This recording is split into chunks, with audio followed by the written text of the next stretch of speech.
Hello everyone. Your speaker is very unique. He will yell out during the night. No. No. I can see some familiar faces here, but for those of you that weren't at the last file, my name is Kayla Tyson and I'm a Marooney woman of the Gurang Nation with ties also to the Noogie people of the Quandamooka region. Before we go any further, I'd like to acknowledge the land on which we're gathered tonight and all of our elders past and present. This space here is Kuruldagan if it's your first time here. We have, just inside the doors there, you've got the toilets to the right. Oh no, we're not going through that door tonight, are we, Dana? Sorry, tonight we've got to access the toilets that are, if you walk out here and to the left, they're just in that walkway area there, there's toilets down there. And as you would have seen coming in, there's tea and coffee for you to grab at any time during the night. Diabetes, Danny.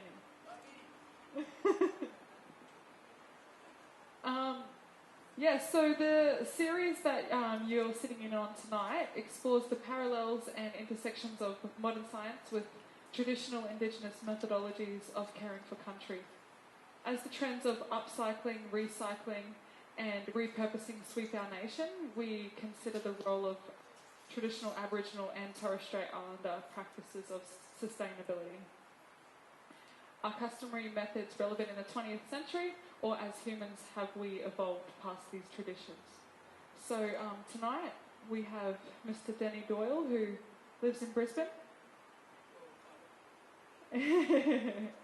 he moves around a lot, don't you, Danny? Danny was actually one of my first dance teachers when I was studying at the Aboriginal Centre for Performing Arts, so he's got other skills too. Danny's traditional affiliation lies with the Yugara. You do want to pronounce it? Well, you know. Do you want to tell them who your people are? I'm a local food here, and so we look at like Brisbane River like the head of a snake type of thing, and it's 2 tongues go out to the 2 islands, the 4th tongue go out to the island. Yeah, it works its way back right through this whole land. So the Yugarapul language speaking area, which is the Brisbane area, stretches from south of the Caboolture River to north of the Logan River.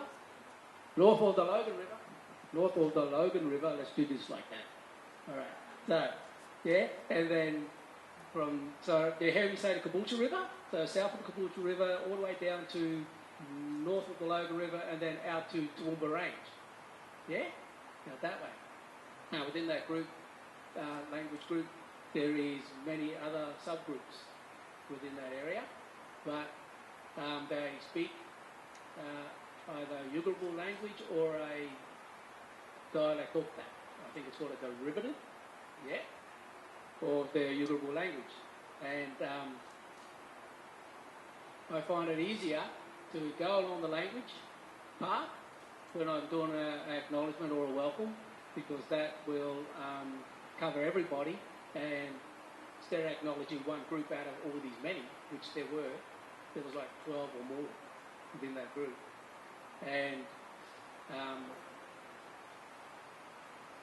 it saves the politics of somebody getting all that glory, if you like. Yeah? Making out that they're in charge. Yeah? That type of stuff. Alright, anything else? I can keep the microphone for when I talk, but do you want it? I'm gonna play the didgeridoo now. Yeah? Alright? Yeah.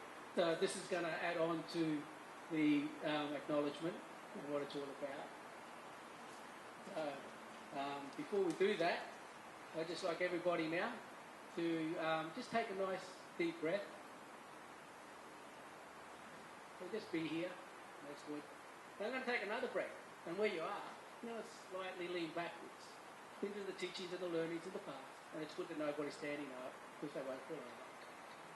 Yeah, that's the next breath after that one. We're going to bring those teachings and those learnings of the past forward to the present and into the future. Yeah? You can do that. And then we're going to take another breath and we're going to come back center. right where we are. Nice and present. Because I know a lot of people could be still at work. Yeah. Or you could be saying, well, I would rather be somewhere else. So now you should be here. So, I'll put this thing down and hopefully it'll work and we'll play. And if you just want to even shut your eyes and feel into that, the vibration, the noise it makes and everything, and picture this place, how it might have been, how it once was.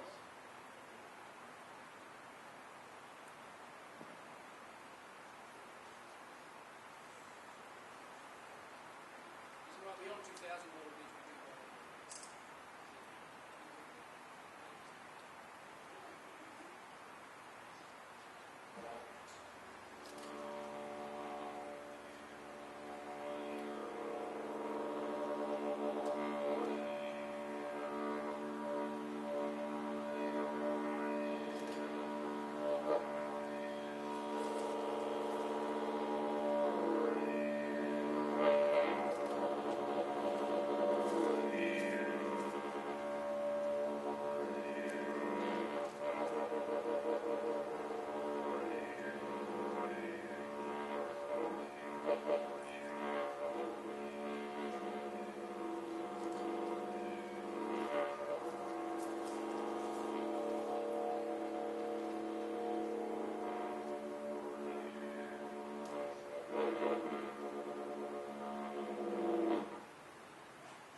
Alright, there you go. That was that.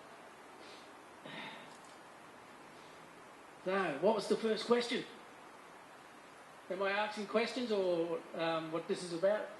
Or you guys asking questions? You asking questions? I'm talking, I'm just talking. Alright, cool. I had a piece of paper, I had some things down. Right. And what is this about again? It's about future. Yeah? The future of what? Everything here? Oh, hey, what's that? What's that? Oh, that looks like a piece of paper. Alright, cool.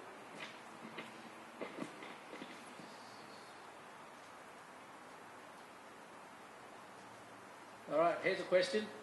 Do you think there is an importance in sustainability?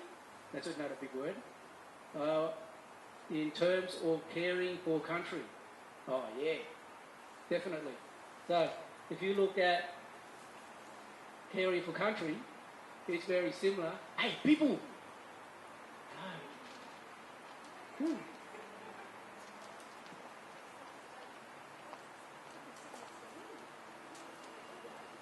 Oh, hello! I don't suppose you brought any bickies or stuff like that. That's alright. Don't think anyway.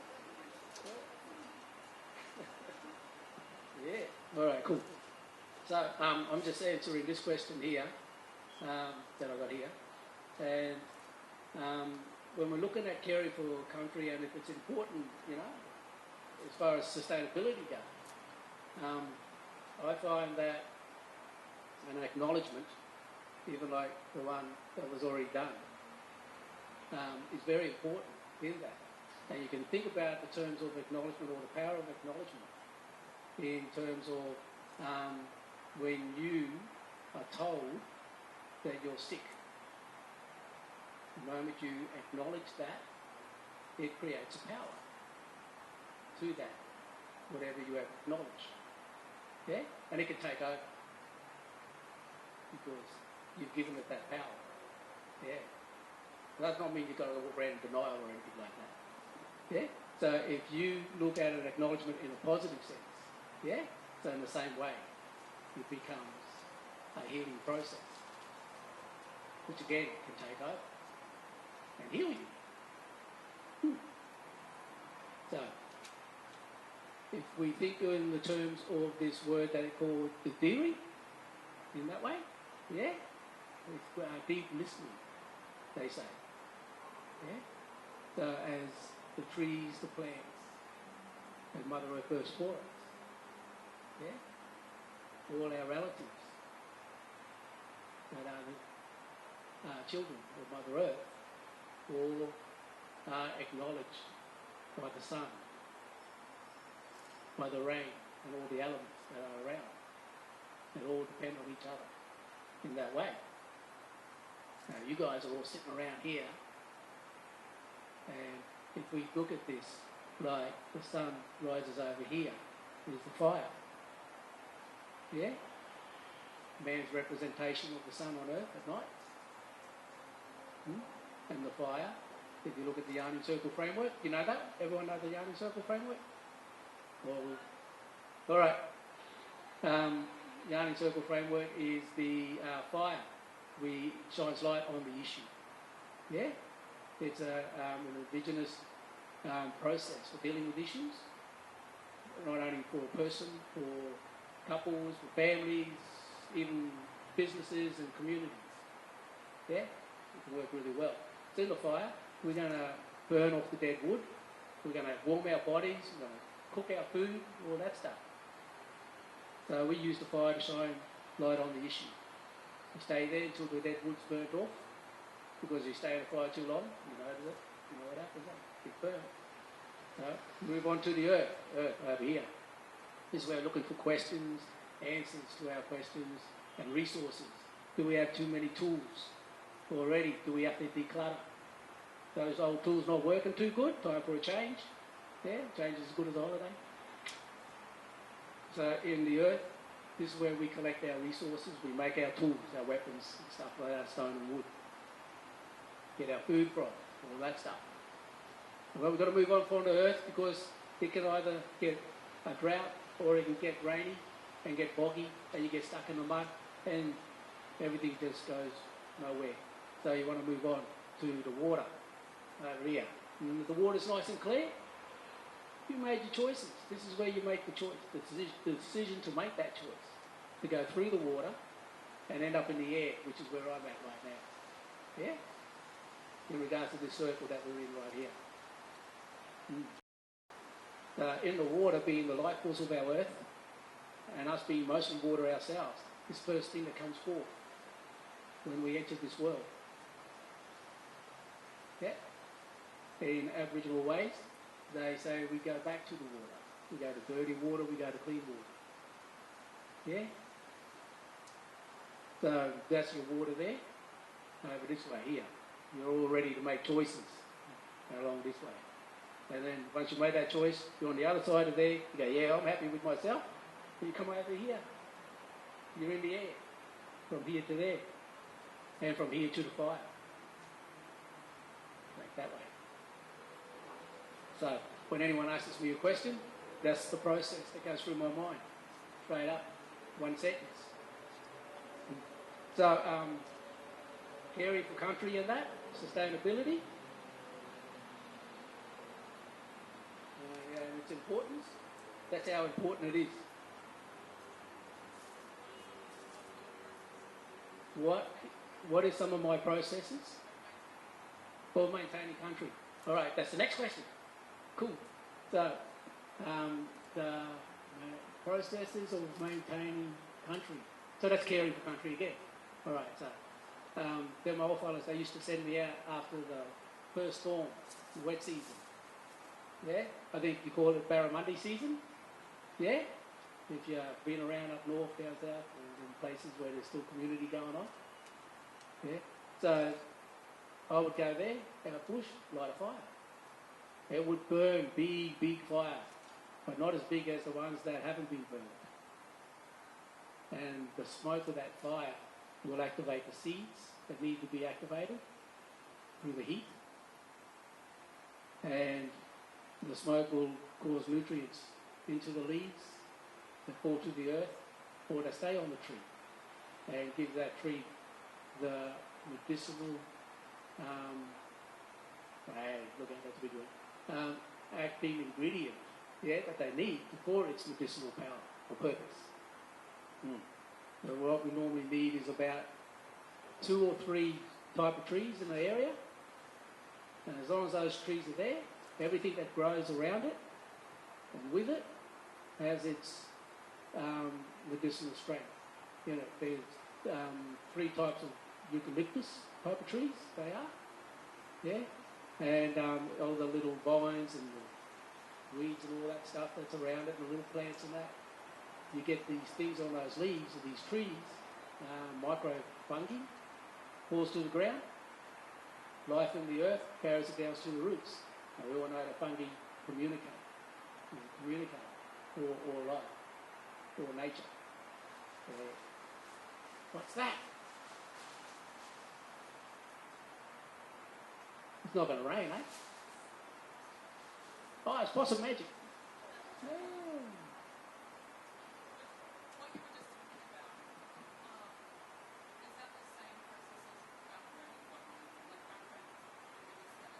Oh, yeah. So, fire farming, I think they call it. Yeah? Fire farming is what we did. And it was very important to do that because, I mean, these plants, we build our camps and stuff around gum trees and things like that. And if you get anywhere around gum tree, you know that all their branches always fall to the ground. Yeah? And it will cause that to build up and up and up if you don't burn it. And so it's always a ready source for us. Other than interfering with the tree itself, we wouldn't do that because its life cycle has to be its life cycle. Yeah, its own journey, if you like. The only time we interfere with that is when that is rubbing up against a different tree branch or something like that. Because you get a softwood rubbing up against a hardwood, you've got your nature's own fire stick. And it'll burn your camp down. So we want to cut that branch off, make didgeridoo, something like that. Yeah?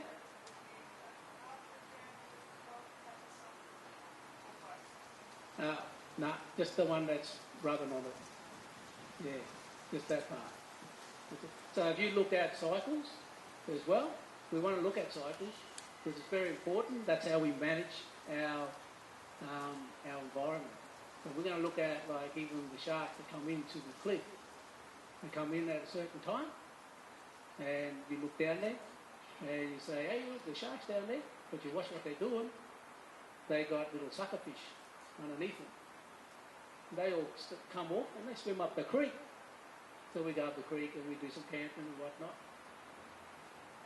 A week later or so, and then we see the eels. Oh, the eels all making movement. Where are they going? Oh, they're going downriver. So we follow them downriver a little bit later, a few more days. And the eels are there and they've done their business, mating and all that stuff. And the older ones, everybody eats the suckerfish because the suckerfish are there. Yeah? They've probably done mating too or something. And then they go off, the big eels, they go off and swim out to the sea, down to the mouth of the river, where the sharks are waiting for them. That's their cycle. They know that. So it's the same thing with nearly everything that's there. All of life has its own cycle. It exists. Whether it's in its physical form, or its non-physical form, in energy. That's scientific words. Yeah?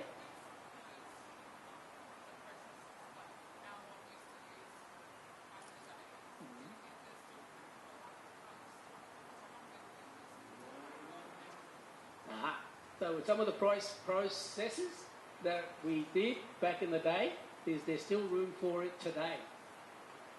Yeah. So where I used to live was on Mount Sampson. Everybody know where Mount Sampson is? No? That's in between Sanford Valley and Davra or Mount Mead. Yeah? Still lost? Out past the gap, yes. On the way to Mount Glorious. There's another way. All right, so I would go from there, and so one of the mountains next to Mount Sampson, yeah. So there's 3 mountains in that area that curve around, and they're all part of the same mountain. Everybody goes, oh, that's Mount Sampson. Yeah, but Mount Sampson's Wakka, and the mountain that I was on right next to it is full of goannas, so they call that Murun. And down the bottom of Wakka and Murun is Mala. Yeah. And the group that was there, they got, they were the Yugara people. Yeah? And they're still there even though they're not in their physical form. So when I was camping up, I camped up in front of the old man's tent who looks after the area. Yeah, he was the main man there, and he got a bit cranky, and but he was really nice because between me and him there was a kitchen, if you like. So they built a big humpy, put all the leaves and everything over the top, and they make a door. Build a fire inside, cut up their big kangaroo, and the bones are still there. Yeah, big, what do they call that? Megafauna bones. Yeah. I thought, hey, I saw them bones, and I went to the farmers that's down the hill. That are there. I said, you guys have, because it's a citrus farm. I said, you've got cattle on this farm. And they said, no, it's never had cattle on it. So, all right, that's cool. So I come here to the museum, have a look, line up the bones, check them all out. Yeah. And then so the museum people said it was, there was giant kangaroos and wombats in that area. So it's either one of those. But it's a kangaroo because the old fella told me it was. Yeah. And I had to move my camp. So I moved my camp up the hill a bit further. And now I get too old to walk up that hill. So I moved camp and I'm down at, where's that place? Kalanga area. Down there, a creek called Freshwater. Yeah, but it was really salt water. Because salt water would come up there, but then council people, they called it all fresh water. And now they've got a lot of people moving in there. And they go and clear the land and all that. What was I talking about? Oh, you got a question?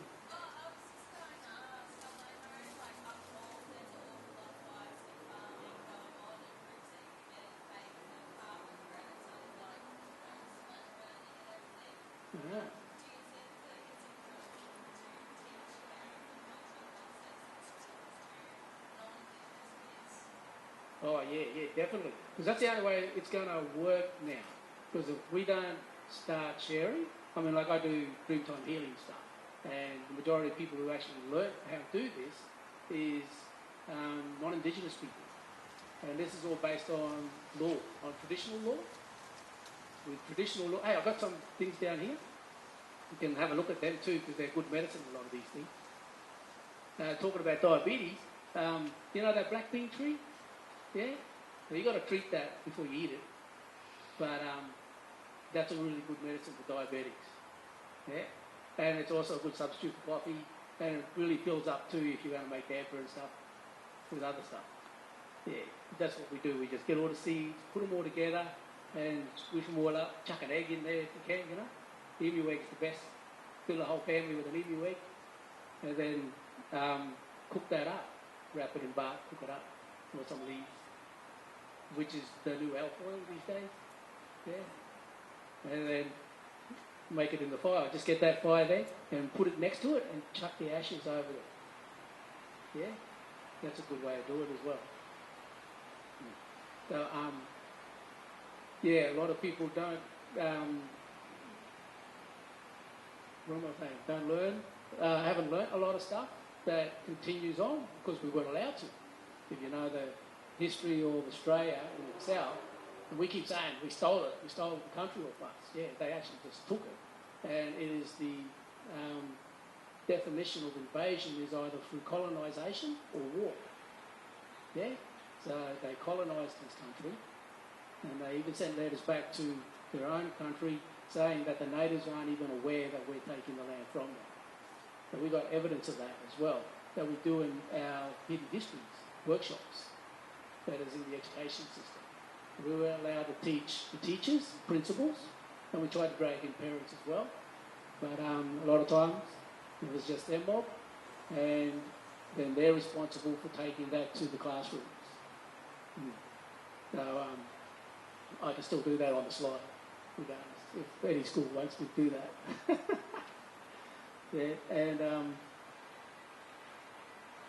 anything else?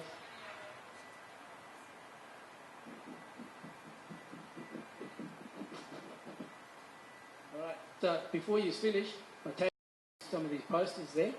We got something over there called gooseberry. We got native gooseberries in this country. They're known as Cape gooseberries around the world, but every country has their own gooseberry. And you grind that up, sprinkle it on a wound, or eat it straight, or make jams out of it and stuff like that. It's an anti-inflammatory and other things for it. So it also helps also with depression, and majority of our foods will help with depression as well, or it's like an anti-depression thing, because it's high in antioxidant and vitamin C for that. And being human, that's the only thing that we don't produce ourselves, is that vitamin C stuff. The main one that's working really good these days for rheumatoid arthritis is the pepperberry. So the one down Tasmania is really good. And for cancers and things like that, there are these ones that my great-grandmother got received in giving to the Germans. Because there was a linguist for a university that took the language, our language, and through talking to her and recording it,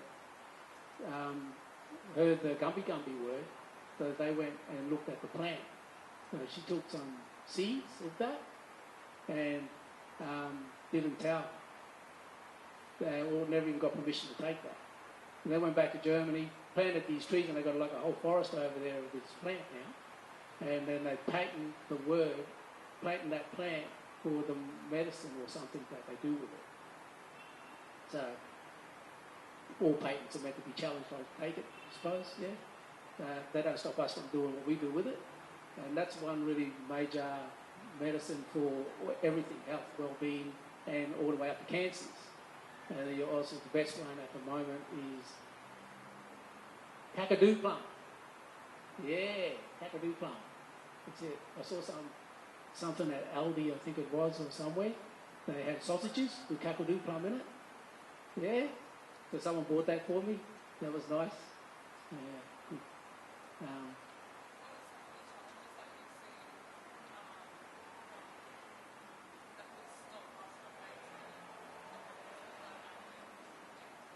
What are some of the challenges that would stop us from maintaining the practices out there? Oh, cool. Yeah, that's what I was talking about before. Coming down Mount Sampson, I'll go along. This is my little shopping track, see? So instead of go walkabout now, we go drive about.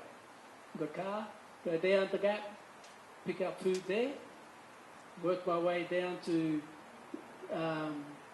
Mount Cootha, pick up food there, go down to West End, pick up food there. West End. We're in West End now.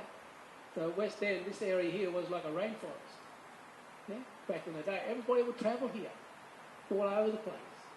Swim across the river. There's a little island down there, where that Montague Road, that runs across the creek that separated the mainland from that little island. And all of this was loaded with plenty of horse, water, rats, Kurilpa. So we would come here, do our gathering and all that stuff, and stay around for a while, mingle with the other locals, and if we go down a little bit further towards Musgrave Park, there used to be a nice big water hole down there that settlers decided to use a lot for the town water, like that. Now that's not there, of course. We've got a nice big library here instead, and other places. That's all used to be bushland around here, along that there river going down towards the Kangaroo Point Cliff. Even back in the 80s when I was little, I used to climb them cliffs. And now they've got to do it with ropes and everything like that. And we had people silly enough to follow us. They got stuck. Big fire truck come down, big ladder come up, bring them down. It was even on TV. Good fun.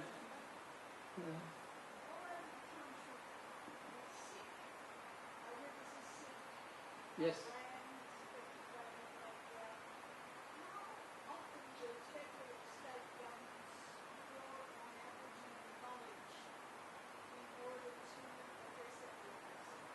And so everything is sick, and how often does the government draw on Aboriginal knowledge?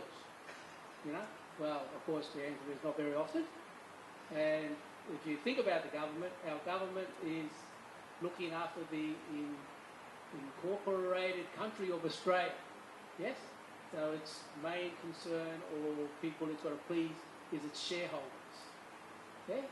So who's the shareholders? Industry, of course. Now that'll be that G20 mob. That's it. They have to please them and then they can worry about us, fellas. They've got no worries about destroying or selling the land or anything like that. But we down the bottom, because we know that everything works its way downhill, you know? You know that word? Shit goes downhill. Yeah? So down here, we're good fertiliser. And we can make these grow ourselves. When they plant one of these trees that are useless in the footpath at the front of your house, yeah, you pull that one out and put in a really nice tree that's going to grow some fruit. Yeah? Make edible Brisbane, yeah, or around your area, so that people who don't live in houses and all that stuff, like myself, we can have a good feed just walking down the road. Yeah. Especially with the foraging stuff around. There's a lot of weeds in that. Like the Warrigal Green you see on the beach, they actually employ people coming down and spray it. Yeah. Warrigal Green, that's more nutritional than, far outweighs that nutritional value or kale, again, which is a superfood. So we need to put super Warrigal Green there. You know? Things like that.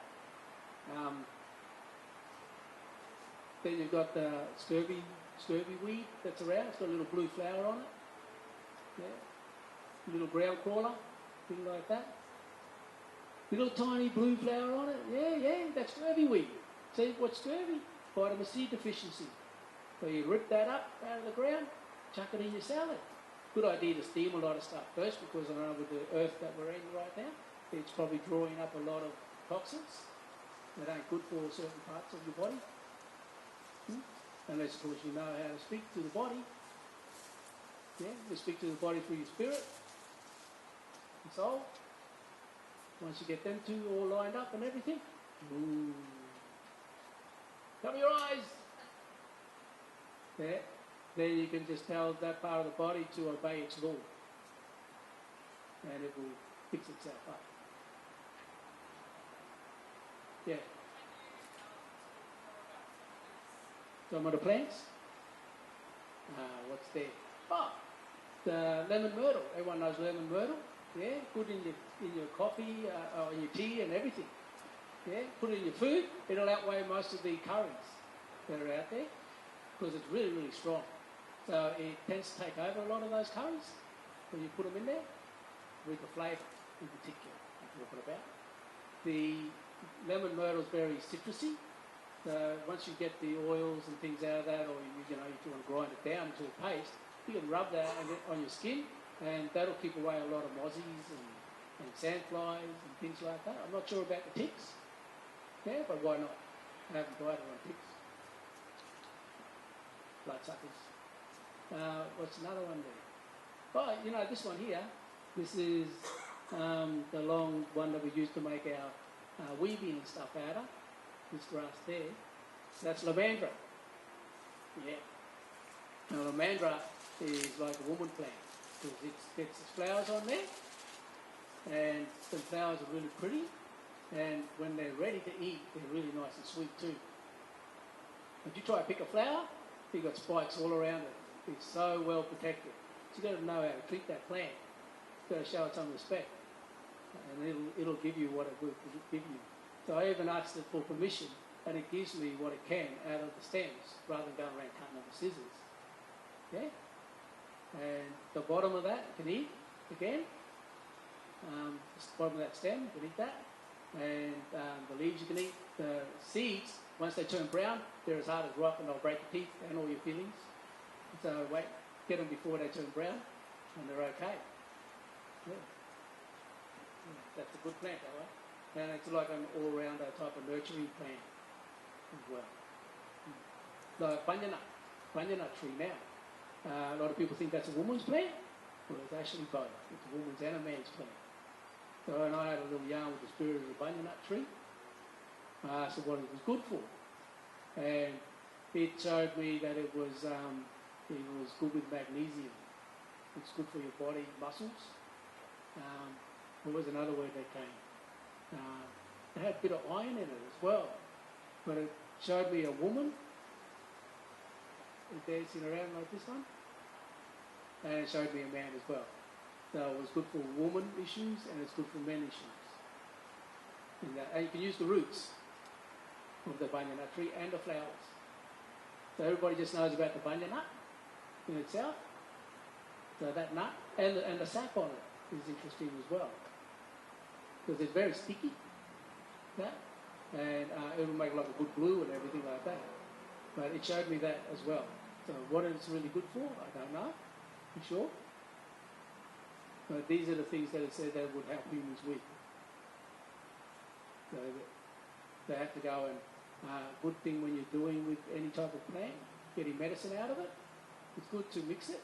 The bark being coming from the roots, or just the bark itself, like the quinine tree. There are different types of quinine, but there's one quinine that you can scrape a bit of the bark off and grind that into a powder, sprinkle that over your food again. That's a really, really good medicine. Yeah. Or like everything. You know, like when they made aspirin, they make that out of the bark of the tree. Sprinkle it. Yeah.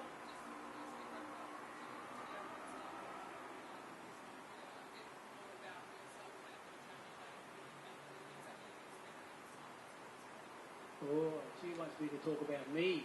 Wow. Oh, I was born in Brisbane. I was born in Brisbane here. Yeah, at the Mater Hospital. Oh. When I was born during the Rising Sun back in 1966. Yeah, back in the day, back in the good old days. And unfortunately, I don't know my time because they lost all that records and that back in the 74 floods. So they say. And they didn't start actually giving a lot of our older people their birth certificates for them about 50 years ago or something like that. Some of our grandmothers and grandfathers and that, we got they made it up for them through records they could find through the church or in missions and reserves and stuff like that. The one mission is run by the church, the other reserve is run by the government. Yeah, that's the way it works. But we all have our protector, and the protector of Aborigines. Yeah, I think that was brought under the Flora and Fauna Act as well. Yeah, that one.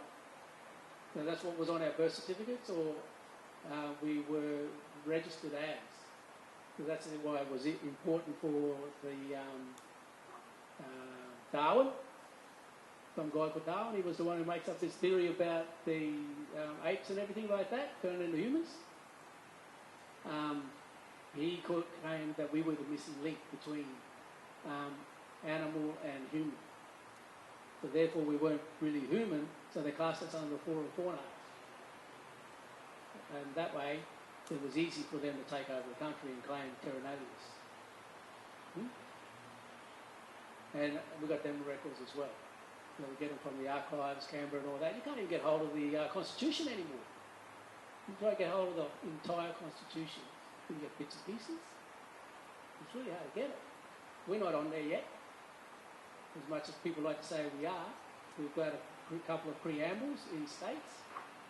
And it's good to see that they're doing acknowledgements. They acknowledge the hell out of acknowledgement. But it's good to see that they're doing it. We still haven't had a Prime Minister stand up there and acknowledge that we are the traditional owners of this land. Okay? That'll be nice to see.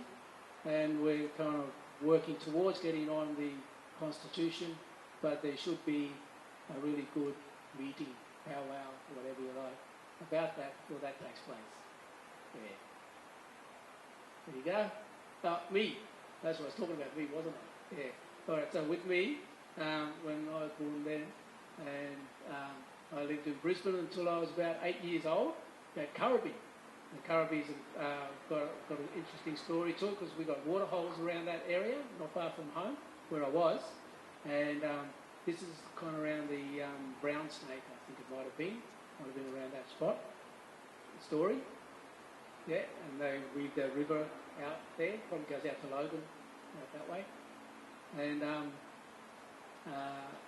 there were border rings out there as well. A lot of sacred sites and stuff around there. But when I was a little bit older, I set fire to the bush. And I lived in a house that was built on a burial site. So you can imagine my good night's sleeps. Not much at all. So I was happy to move when we left. And I was fortunate because my mum was strong enough to love herself and her children to leave my father. So we ran off to Sydney, stayed in Sydney, and in a woman's refuge for a little bit until me and some of my other family members found the vitamin C at chewable lollies. Yes, well, we thought they were lollies. So we raided the pantry and we ate all of that, and they got very upset. So it wasn't long before they found us a place, which is probably a good thing. Yeah, so we stayed in the house down there. And until I was about 13, well, by the time I was 13, I was back in Brisbane and working at the Brisbane Abattoirs, meatworks. Of course I lied, I told them I was 15. Yeah. And I stayed there until I was 16, and then I was old enough to be on the dole. When I got on the dole, and back then we could just put our dole form in anywhere, wherever we went. So I started travelling around. I got told to stay away from Western Australia because the last black fella they hung over there was back in the 80s. Yeah? So I stayed away from there, of course. I listened to that. Went down to Adelaide. I went to Sydney. Someone took me from Adelaide to Melbourne, but it was so cold in Melbourne, I was crying, so they took me back to Adelaide. That was interesting. Because even Adelaide's supposed to be a cold place too now. Yeah. And I went to the Northern Territory, and I pulled up at during the handover in the Northern Territory at one stage, and this is when they were supposed to give Uluru back to the traditional owners, yeah, where there's always these attachments. So they don't really give it back. They gave it back on the conditions that the state forestry or whoever they are, land managers, are still in charge of managing that area. Yeah. So even the traditional owners of that area still have to make sure they treat correctly. Yeah, in that space. Which is interesting when they talk about native title land. Yeah. Because once we get native title, we're not allowed to do anything with the land. We can't make a living or something. Can't make money out of that. And when they ask us questions in the federal court, they ask me questions about Brisbane and everything there. And they say, what part of Brisbane can you talk for? So I said, we need to know whether I've got a white picket fence around this little area. That's your culture, not mine. And then they said, Brisbane being, they define Brisbane now as boundaries from out to the Moreton region, out to the Logan region or something like that. Yeah? I said, yeah, but back in the day when you took Brisbane from everybody, it was from here to the Marinona and all the way up there to Gympie and down that way. Yeah? So you've been a little bit two-faced with your questioning there. So I just repeated it back to them and that kind of confused them for some reason. And anyway, they ended up kind of just throwing their hands up in the air and just going, well, we don't accept anybody now as traditional owners of this area, the Brisbane City Council or state government, whoever they were, to the judge. And that went on and went on and on and on. But I don't worry about the judge and all of that business. If you just keep on going, doing what you do, and acknowledge everybody, not just one person. The country don't belong to anybody. I don't realize it was a joke. There was this guy, he went travelling around overseas, and he goes in, he's doing a study on all the churches. Yeah? So he goes into the Pope place there and he sees his gold phone. And to use his gold phone, you've got to pay $10,000. Yeah, that's the sign. So he finds out that because he asks this guy, one of the popes, what's this all about? He's like, the direct line to God, you have to pay $10,000. All right, so he goes to another place in Europe and he ends up in England and he goes, what's there? Sees the same phone. He says, okay, $10,000. So he comes over here to Australia and he finds another big church, old church with a gold telephone in there. But hey, the sign there says, hey, 50 cents. So he goes, you know, his head starts spinning, he's wondering what's going on. So he asks the preacher, what's the, I've been all over the place and it's $10,000 to use the gold phone. Why is it only 50 cents here? And he said, oh, it's the price of a local call here, mate. This is God's own country. So that's how that goes. Yeah. I was a dancer, yeah. I'm not much of a dancer these days. I went to the I went to what is now called NAISDA, the Aboriginal Island Dance Theatre, in Sydney.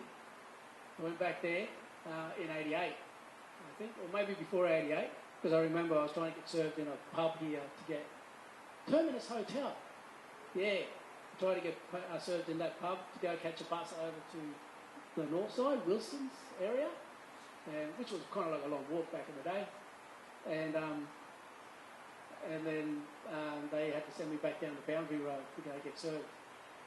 So I had to buy just a can of Coke to get some change so I could jump on a bus. And this was built up to '88 Expo, so that's still in our lifetime that's going on. Boundary Road. Boundary Road is, of course, the area where we need to be back over by night. So when they brought the soldiers in from America and that, the American Negroes, African Americans, they had them even camp with us as well. And we all had to make sure that we're not out at night time. So at a certain time we back over that road, boundary, otherwise we get ourselves locked up and tortured or whatever you like. But when I was walking around the streets in the 80s here, we were scared if we got picked up by the cops. We didn't know whether or not we were going to come home at all, the way they carried on. But, who? What in Dunedin? So with the boundaries and all Wakka was having to be on the south side of the river. As Danny was saying, before dark, all whether you were Australian, Aboriginal or African American or pretty much of colour, you had to be on this side of the river or on the outside of the boundary. So there was no way we could go into the city during dark. But there was one warrior in particular, his name was Dundali, and he tried to make a point of like, no, we're not going to, back down, and it's our right to be over that side as well, and blah, blah, blah, blah. And the non-Indigenous people of the time decided to use him, I guess, as an example, and they actually they killed him and a couple of the other people that were with him at the time, and they put his head on a stake in, I'm pretty sure it was Post Office Square, what we call Post Office Square right now. So that's why you won't often see a lot of Murrays hanging around in that area, because everybody knows about it. They left his head there for a while, because it was, like I said, it was an example to the other Aboriginals to never ever think that they could do what they please, basically. So, and that actually went right up until like my mum's lifetime. So my mum's 48 this year, so that it actually isn't as far back as we think, unfortunately. I can't remember the exact year off the top of my head, but if you can Google this stuff, and it does, like, very small pieces of information come up now, but it is there, and there's like a picture of Dundali, and we've been trying to get, so I'm sure you would have heard of when we had the fire in at Musgrave Park, and some of the conversations that came up around that were that, when you go to America, they have like Martin Luther King Drive and blah, blah, blah, blah, and they have like statues honouring their warriors, and that's what we were talking about. We'd love to have like a statue of Dundali or some of our people, because there's so many of them that did a lot, but obviously that's not taught in the schools yet. So unfortunately, like, I know a lot of people who get frustrated because they didn't learn anything in schools, but how can we expect teachers to teach us something that they were never taught either? So yeah, as we were saying before, we do need to get it into education systems a lot. Yeah.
But again, if you want any type of that information and things like that, I do what do they call them? Community workshops.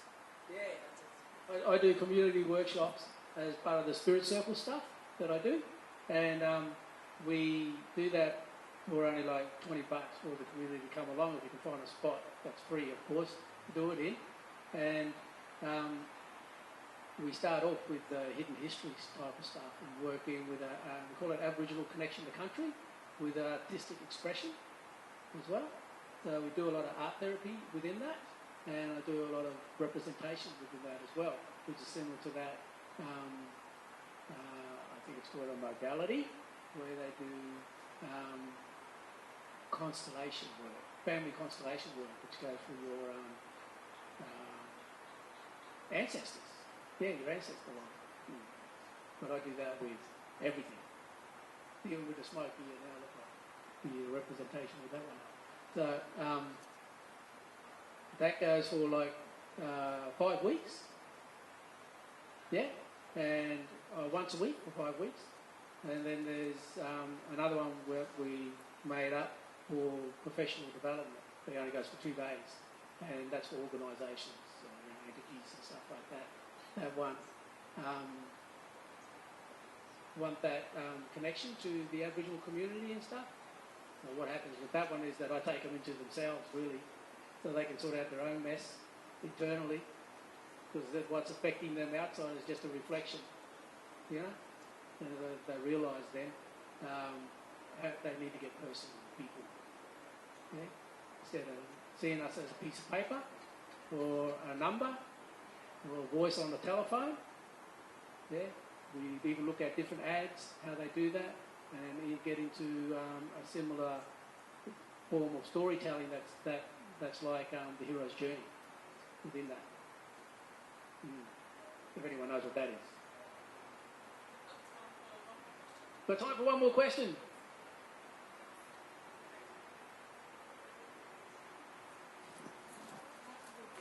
Knowledge out there to the wider world, like you're just so gracious. You've lost a country, and you're so gracious to everyone. If the world could learn that, how can we get that knowledge out there?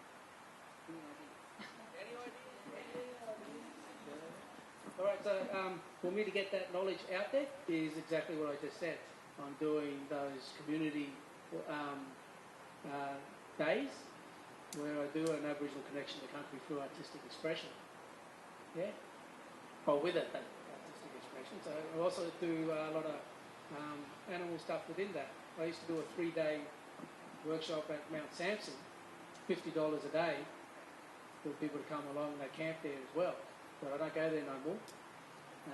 So I just got to find a spot. I found a cafe shop in Redcliffe called the Good Vibe. Okay? Good Vibe Cafe. So they said, yeah, I can use their little garage if I want to do something there. I'm going to talk to a place on the north side called the Healing Centre, I think it is, where people go for meetings and stuff like that. And if they allow me to use that spot, I'll do that. And I just yarned with the girls here about a little space inside that we could do things in here once a week. And make it affordable, so that's why, and in between school hours, because a lot of people got school children, they've got to drop off and pick up. Yeah? So I'll do it only for about 3 or 4 hours a day and go deep, sort people out.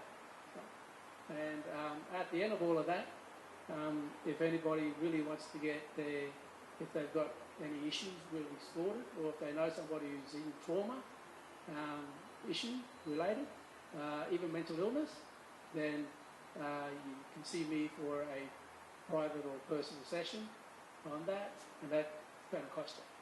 Yeah. That's $150. But I'll sort it out, because what I do is I guide you back to your own dream time. Sort out any issues, anything that's interfered with you that you're not in control of anymore. As soon as they start taking over you, and that you know it's taken over you because you don't know why you did it, you don't know why you said it, or what came over you. Yeah? Or you're not in control of yourself, you go off the handle, you lose it. Anything like that.